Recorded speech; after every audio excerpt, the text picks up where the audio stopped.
આજે આપણે બનાવીશું મિક્સ દાળમાંથી ખાટા ઢોકળા। તો ચાલો સૌથી પહેલાં 2 વાડકી ચોખા, 1 વાડકી મગની દાળ, 1 વાડકી ચણાની દાળ, અડધી વાડકી તુવેરની અને 1/4 કપ જેટલી અડદની દાળને મિક્સ કરીને પલાળી રાખવાની છે 4 થી 5 કલાક માટે। 5 કલાક થઈ જાય એટલે પાણી કાઢીને એની અંદર દહીં નાખીને ક્રશ કરેલો દરદરું પીસવાનું છે।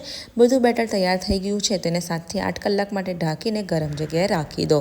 8 કલાક થઈ ગયા છે તો હવે આપણે પહેલાં સ્ટીમરને ગરમ કરવા મૂકી દેવાનું છે ઢોકળા બનાવવા માટે। ઢોકળા બનાવવા માટે સૌથી પહેલાં ખીરાની અંદર આપણે એડ કરવાની છે હિંગ, હળદર, અહીં આગળ મીઠું, આદુ મરચાં લસણની પેસ્ટ, સિંગ તેલ એડ કરવાનું છે અને અહીં આગળ આપણે ફ્રેશ કાપેલા દાણા નાખીને ખીરાને સરખી રીતે મિક્સ કરવાનું છે। મિક્સ થઈ જાય એટલે અહીં આગળ અડધી ચમચી જેટલો ખાવાનો સોડા અને થોડુંક પાણી નાખીને સરખી રીતે મિક્સ કરવાનું છે। હવે ઢોકળાની થાળીને તેલથી ગ્રીસ કરીને બેટરને જોવતા પ્રમાણે એડ કરવાનું છે। ઉપરથી થોડુંક લાલ મરચું આ રીતે છાંટી લેવાનું છે। હવે ઢોકળાની થાળીને સ્ટીમરમાં 7 થી 8 મિનિટ માટે થવા દેવાની છે। ઢોકળા ચડી ગયા છે એટલે હવે ચપ્પાના નિશાનથી કટ કરી લો અને એને લસણની ચટણી અને સિંગ તેલ સાથે તમારે સર્વ કરવાનું છે। રેસીપી કેવી લાગી નીચે જરૂરથી જણાવજો અને હા, વિડીયોને લાઇક કરજો, શેર કરજો।